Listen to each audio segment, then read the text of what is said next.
We're out in Wood End, outside Holgate Brewhouse. Let's go and see what Paul Holgate's up to.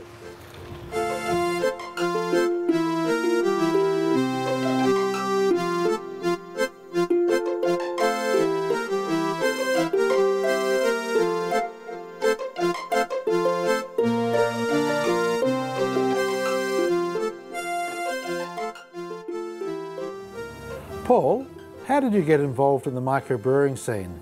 It's a long story, Gage. While I was growing up, I developed a love of cooking and baking. I used to make jam at home. My mum taught me to make jam, also breads and cakes. So I've been playing around with yeast for a long time, making bread as a teenager, made ginger beer, things like that. So I had a love of trying my hand at making things from first principles, and when I turned 18 and discovered beer, I naturally turned to making beer and quickly moved on from kit brewing into wanting to understand how to make it properly from first principles, and that led me to grain brewing.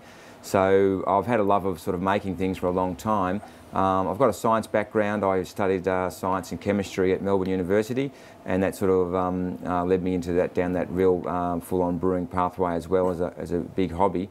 My wife and I, we've been living in Wood End since the early 1990s, and we wanted to start a business. While we were in the US on holidays in 1997, we discovered the microbrewing scene over there, and that really inspired us to give it a go. We said, well, hey, why don't we try a hand at that? So you started in your backyard, I think?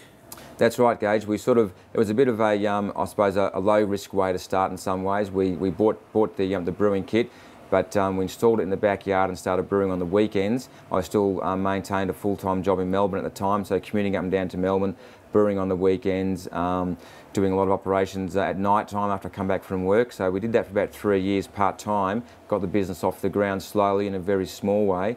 And then we took over this hotel and started using this as our cellar door to sell beer through. So what do you see are the international brewing trends? Yeah, there's quite a few trends, I suppose, and I suppose one of the biggest trends is for people to drink and eat local produce. So when people are visiting a region, they like to eat the local cheeses, the local breads, local wines and local beers. So one of the biggest trends is for people to buy local, and they like to know that they're buying a beer off the shelf that's brewed somewhere where they can go and visit, talk to the brewers, see what's happening, rather than in sort of a faceless mega industrial complex out the back somewhere. So that leads to the question about your beers. Can you tell us about the 4 beers you brew all year round and the beers you brew seasonally? Well, it's one of the beauties of having a small operation and being owner-operator. We've got the flexibility to change the beers and make whatever we want. We've got 4 beers that we make all year round. That's our European lager style, the Pilsner. So Dortmund export style. We make a pale ale called Mount Macedon Ale after our local area here. It's got some nice piney, spicy hops in it, nice pale ale. We make an ESB, which is a English style extra special bitter. It's won a lot of awards for us there. And we make what we call Temptress, which is a chocolate porter brewed with cocoa and vanilla beans, which is a really big seller for us. So they're our 4 year-round offerings, available both in bottle and in draft. And then we have a bit of fun mucking around with some specials. So we make a really hoppy double IPA called the Hoppinator with American hops in it. It's pretty full on. Probably can only drink in small doses, but it's got a real loyal and avid following. We make a Belgian style Abbey Ale we call Double Trouble.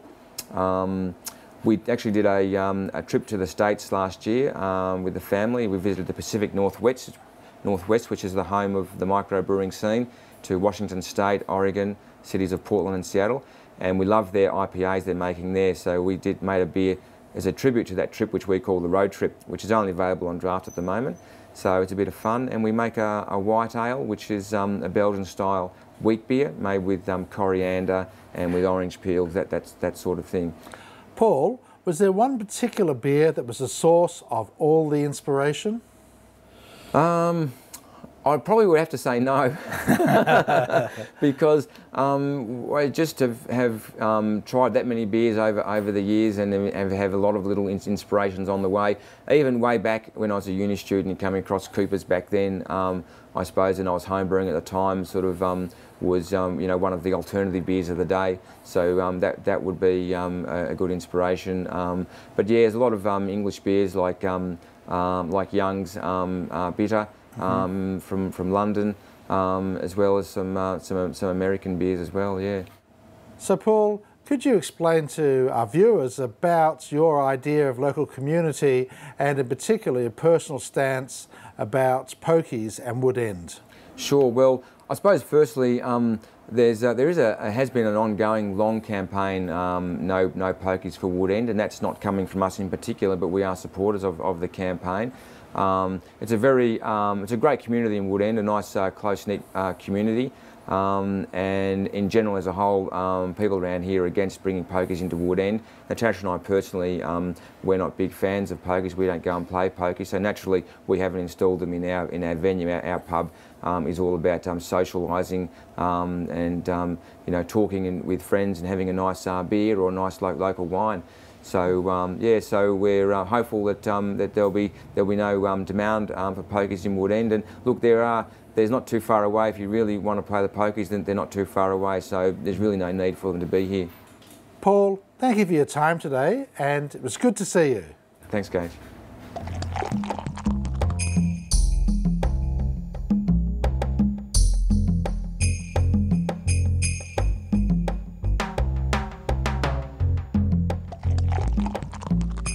Welcome back to the Keg Room, and this week's imported beer is the one and only Newcastle Brown Ale in the clear glass bottle. Yeah, I've got really fond memories of this beer. In the mid-70s, I was living in England, and I used to walk up to the Cock and Bull, that was the pub in High Easter, with the flagon, which was about 2 litres, and I used to pass the flagon across the bar. They used to fill it up. I'd normally have a pint there, and I'd take my flagon back to have with my Sunday lunch by myself from memory. And I actually have, Robert, I acquired this from the Cock and Bull. I say I acquired it, I didn't knock it off. This is pewter tankard, which is hundreds of years old. And the farm workers had this behind the bar, and they used to drink their beer out of their personalised tankards. So what do you think? Well, it really is a brown ale, because it's brown. It's very malty. It smells quite nice, but I don't know. It's always a bit of a disappointment, really. This beer, you know, it sort of looks good, smells good, but then it's a bit sort of flat and watery. You know, it's almost like it's everything that is bad about English beer in some ways. That flat, watery thing. I mean, it's not quite that bad. You know, it's not a total washout, really, but for me, it's a 2-star beer. Well, as you said, it looks good, it smelled good, and then it's a disappointment. And I think it's a disappointment because it's from a huge company. I mean, this is actually brewed by Heineken, it's distributed by Foster's, and it's just another globalised beverage brand. And disappointing, mate. 1.5 stars for this one.